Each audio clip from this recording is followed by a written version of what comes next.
Ukraine যুদ্ধের পর থেকে আন্তর্জাতিক কূটকৌশলে পরিবর্তন এনেছে রাশিয়া। পশ্চিমা দেশগুলোর সঙ্গে সম্পর্ক খারাপ হওয়ার কারণে রাশিয়া এখন যুক্তরাষ্ট্রের শত্রু দেশগুলোর সঙ্গে সম্পর্ক আরও শক্তিশালী করছে। এর মধ্যে ইরান, উত্তর কোরিয়া, চীন ও বেলারুশ রয়েছে।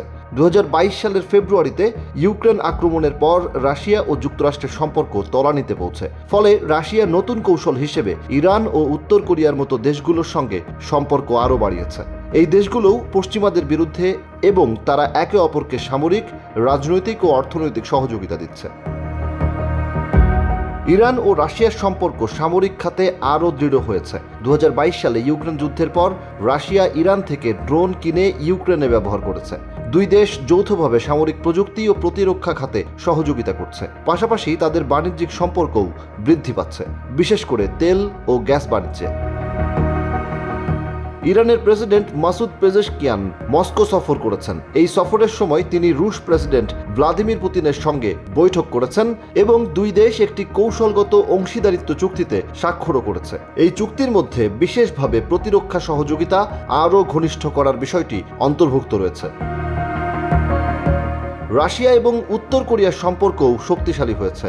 দুই দেশই পশ্চিমাদের শত্রু হিসেবে পরিচিত এবং তারা একে অপরকে অর্থনৈতিকভাবে সমর্থন করছে। রাশিয়াকে সামরিক অস্ত্র ও প্রযুক্তি সরবরাহ করছে উত্তর কোরিয়া। এতে রাশিয়ার সামরিক শক্তি বাড়ছে। এমনকি রাশিয়া ইউক্রেন যুদ্ধে উত্তর কোরিয়ার সেনারা অংশ নিয়েছে বলেও দাবি করেছে দক্ষিণ কোরিয়া এবং মার্কিন গোয়েন্দারা। চীন ও রাশিয়ার সম্পর্ক আরও শক্তিশালী হয়েছে, বিশেষ করে বাণিজ্য এবং প্রযুক্তির ক্ষেত্রে। চীন রাশিয়ার সঙ্গে তেল, গ্যাস ও অন্যান্য প্রাকৃতিক সম্পদ লেনদেন করছে। রাশিয়া ও চীন একে অপরকে কৌশলগত অংশীদার হিসেবে দেখতে শুরু করেছে। মূলত বিশ্ব শক্তির ভারসাম্য নিজেদের পক্ষে রাখতে চাইছেন তারা। এমনকি ইউক্রেন যুদ্ধে চীন থেকে রাশিয়াকে অস্ত্র সরবরাহ করা হচ্ছে বলে দাবি করেছে মার্কিন যুক্তরাষ্ট্র।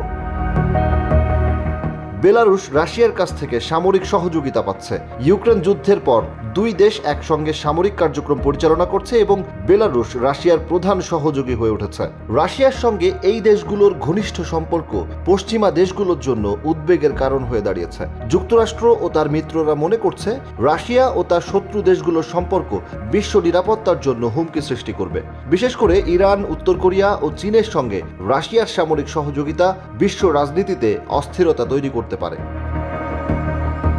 পশ্চিমা দেশগুলোর সঙ্গে সম্পর্ক খারাপ হওয়ার কারণে রাশিয়া এখন যুক্তরাষ্ট্রের শত্রু দেশগুলোর সঙ্গে সম্পর্ক এভাবেই আরও শক্তিশালী করছে। 2022 সালের ফেব্রুয়ারিতে ইউক্রেন আক্রমণের পর রাশিয়া ও যুক্তরাষ্ট্রের সম্পর্ক তলানিতে পৌঁছে। একই সাথে সম্পর্ক খারাপ হয়েছে ইউরোপের দেশগুলোর সঙ্গেও, যার প্রভাব পড়েছে রাশিয়ার তেল ও গ্যাস রপ্তানির ক্ষেত্রে। শত্রু ও প্রতিদ্বন্দ্বী দেশগুলোর সঙ্গে হাত মেলাচ্ছে রাশিয়া, যা দেশটিকে ক্ষতি পুষিয়ে নিতে সহায়তা করবে বলে মনে করছেন প্রেসিডেন্ট ভ্লাদিমির পুতিন।